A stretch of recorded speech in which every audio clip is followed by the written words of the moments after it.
Nadreen, सियासी leaders की मकबूलियत के हवाले से मुख्तलिफ सर्वे आते रहते हैं। ये एक नया सर्वे एक आया है और ये सर्वे है रिपब्लिक पॉलिसी का। उन्होंने सर्वे ये किया कि लाहौर के अंदर शहरियों से पूछा कि सबसे ज्यादा जो है वो मकबूल सियासी लीडर कौन है आपकी नजर में। तो शहरियों ने इसका जवाब दिया है। ये जवाब मैं आपके सामने रखता हूं, बड़ा इंटरेस्टिंग है। लाहौर में जुलाई 2025 में होने वाले सर्वे के मुताबिक जो लाहौर के शहरियों से सवाल किए गए, 56% लोगों के मुताबिक इमरान खान उनका सबसे मकबूल लीडर है, 56%। और उसके बाद दूसरे नंबर पे नवाज शरीफ साहब हैं और हालत उनकी ये है कि वो 17% पे रह गए हैं लाहौर में। फिर जो तहरीके लब्बैक के लीडर हैं साद रजवी साहब, वो 4% पे हैं, तीसरे नंबर पे हैं। बिलावल जरदारी, एक बड़ी जमहूरी पॉलिटिकल पार्टी के लीडर, वो 3% पे हैं। जमात इस्लामी 2% पे है। बाकी सियासी जमातें 2% पे हैं, जबकि 16% लोग ऐसे हैं जो किसी भी सियासतदान को पसंद नहीं करते। अब इमरान खान 56% के साथ सबसे आगे। यही तो प्रॉब्लम है पाकिस्तान की एस्टेब्लिशमेंट की और हुकूमत की। इमरान खान की मकबूलियत का खौफ उन्हें एक दूसरे के खिलाफ खड़े भी नहीं होने देता। और जो इस वक्त एस्टेब्लिशमेंट और मौजूदा हुकूमत के अंदर शामिल जमातों में एक प्यार मोहब्बत और रोमांस चल रहा है, उसकी सबसे बड़ी वजह अवाम में इमरान खान की मकबूलियत है। अगर इमरान खान साहब अवाम में मकबूल ना होते तो शायद ये इतना लंबा ना चलते। अपने अपने सर्वाइवल के लिए एस्टेब्लिशमेंट जो है वो मदद कर रही है रवायती सियासी जमातों की, और रवायती सियासी जमातों की जो हुकूमत है वो मदद कर रही है एस्टेब्लिशमेंट की। तो एक दूसरे के सहारे ये सब बेचारे खड़े हैं। नाज़रीन, पाकिस्तानियों ने पूरी दुनिया के अंदर जश्न आज़ादी मनाया। दुनिया भर में पाकिस्तानियों ने पाकिस्तान तहरीक इंसाफ के झंडे भी उठाए हुए थे। कहीं कहीं किसी और एक पॉलिटिकल पार्टी का झंडा भी नजर आ जाता था। तो पाकिस्तानियों ने जश्न मनाया, यौम आज़ादी मनाया, और ज्यादातर लोगों ने पीटीआई के झंडे उठाए, नारे भी लगाए। वहां पुलिस भी मौजूद थी, इंतजामिया मौजूद थी। लेकिन इसके बावजूद सड़कें रुकी, ट्रैफिक स्लो हुई, बहुत सारा कुछ हुआ, लेकिन मुकदमे दर्ज नहीं हुए। पाकिस्तानियों पर मुकदमा दर्ज नहीं किए गए पूरी दुनिया में, क्योंकि वो पाकिस्तान का यौम आज़ादी जो है वो मना रहे थे। लेकिन पाकिस्तान में पाकिस्तानियों पर मुकदमे दर्ज कर दिए गए यौम आज़ादी मनाने पर, क्योंकि वो एक पॉलिटिकल पार्टी को भी साथ में सपोर्ट कर रहे थे और हुकूमत उस पॉलिटिकल पार्टी की मुखालिफ है। लिहाजा पाकिस्तान में मुकदमा दर्ज हो रहे हैं और पूरी दुनिया में नहीं हो रहे। और यौम आज़ादी किसका मनाया जा रहा है? पाकिस्तान का मनाया जा रहा है। पाकिस्तान में यानी ये जिसकी लाठी उसकी भैंस वाला सिस्टम है। ये एक और भी सड़क ब्लॉक हुई है, इसके ऊपर भी मुकदमा दर्ज करो।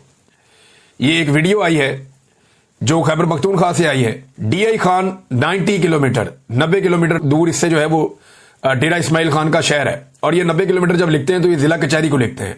तो बिल्कुल वजीर आला खैबर पख्तूनख्वा के जिले के बिल्कुल साथ ही मेन हाईवे मोटरवे के ऊपर ये अस्करियत पसंद दहशतगर्द जो है ये रक्स कर रहे हैं। टीडीपी जो है वो वहां पे रक्स कर रही है, इंजॉय कर रही है। सवाल यह है कि इनको वहां लेकर कौन आया? सवाल यह है कि इन्होंने बॉर्डर कैसे क्रॉस किया? सवाल यह है कि ये हथियारों के साथ यहां दंदनाते कैसे फिर रहे हैं? सवाल यह है कि इनकी सहूलतकारी किसने की है? गंडापुर कई दफा ये कह चुके हैं कि गुड़ तालिबान का एक मामला है। जब भी कभी हम कार्रवाई करते हैं तो हमें कहा जाता है ये अच्छे लोग हैं, इन्हें छोड़ दो। तो कहीं ये गुड़ तालिबान तो नहीं है? और अगर ये गुड़ तालिबान नहीं है और बैड तालिबान है तो फिर ये यहां क्या कर रहे हैं और ये यहां पहुंचे कैसे? और कोई भी कैसे किसी सड़क के ऊपर खड़ा होकर रक्स कर सकता है सड़क को बंद करके? और दिन दिहाड़े का टाइम है, आप अंदाजा करें, को रात का वक्त भी नहीं है। ये नाज़रीन सूरत हाल है पाकिस्तान में। अब पता नहीं ये वीडियो किस मकसद के लिए बनाई गई है और किस मकसद के लिए इसको वायरल किया गया है, लेकिन पाकिस्तान की सिक्योरिटी फोर्सेज की एक बड़ी नाकामी है कि जिन्होंने बॉर्डर कंट्रोल करना था वो दहशतगर्दों को कंट्रोल नहीं कर पाए। हालांकि पाकिस्तान ने अनाउंस किया था कि सारे दहशतगर्द पाकिस्तान से जा चुके हैं, पाकिस्तान में दहशतगर्दी क्लियर कर दी है, कोई दहशतगर्द पाकिस्तान के अंदर मौजूद नहीं है, हमारे पास कोई नो गो एरिया नहीं है। फिर इन लोगों को वापस कौन लेकर आया? इमरान खान पे इल्जाम लगाते हैं, आप मीटिंग्स के मिनट्स उठाकर देख लें। मुराद सईद 2022 से चीख रहा है कि इनको मत लाओ, इनको मत लाओ, इनको मत लाओ। शानदाना गुलजार कहती है कि जनरल बाजवा का यह मंसूबा था कि टीटीपी के लोगों को लाकर पाकिस्तान तहरीक इंसाफ को कमजोर करना है, फारग करना है 3 साल में।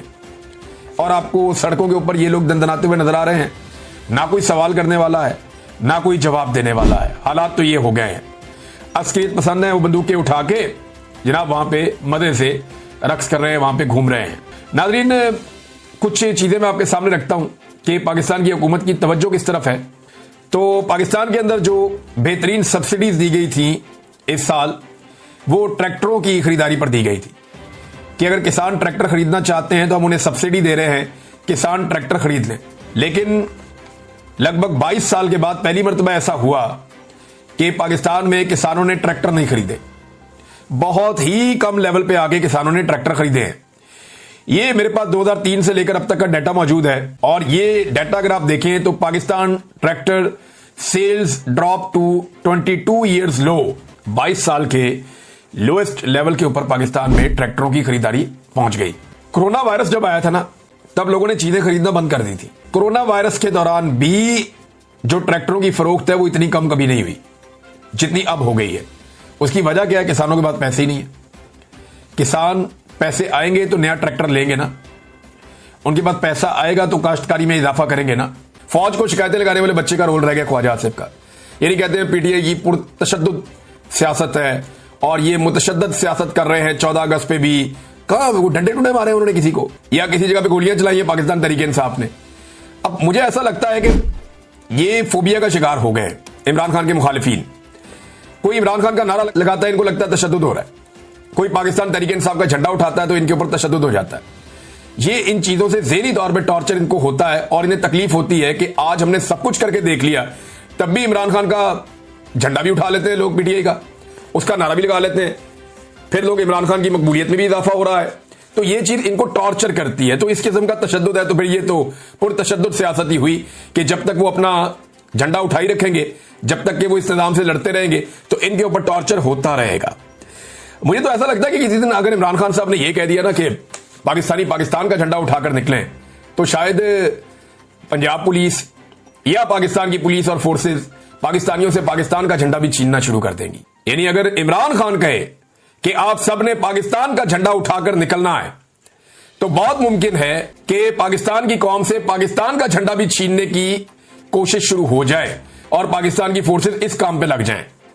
क्योंकि जो भी इमरान खान कहता है उससे इन्हें तकलीफ होती है और उससे ये एक अजीबोगरीब अज़ियत पे चले जाते हैं। नादरीन, 2 चीफ जस्टिस के हवाले से खबर है, एक सुप्रीम कोर्ट के चीफ जस्टिस और एक खबर है इस्लामाबाद हाई कोर्ट के चीफ जस्टिस के हवाले से। बड़ी मज़ाहिया खबर है, लेकिन सुप्रीम कोर्ट के चीफ जस्टिस की खबर पहले लेते हैं। याया अफरीदी ने कमेटी इजलासों की कार्रवाई को पब्लिक कर दिया है। उसमें कम से कम ये तो पता चला कि जो 26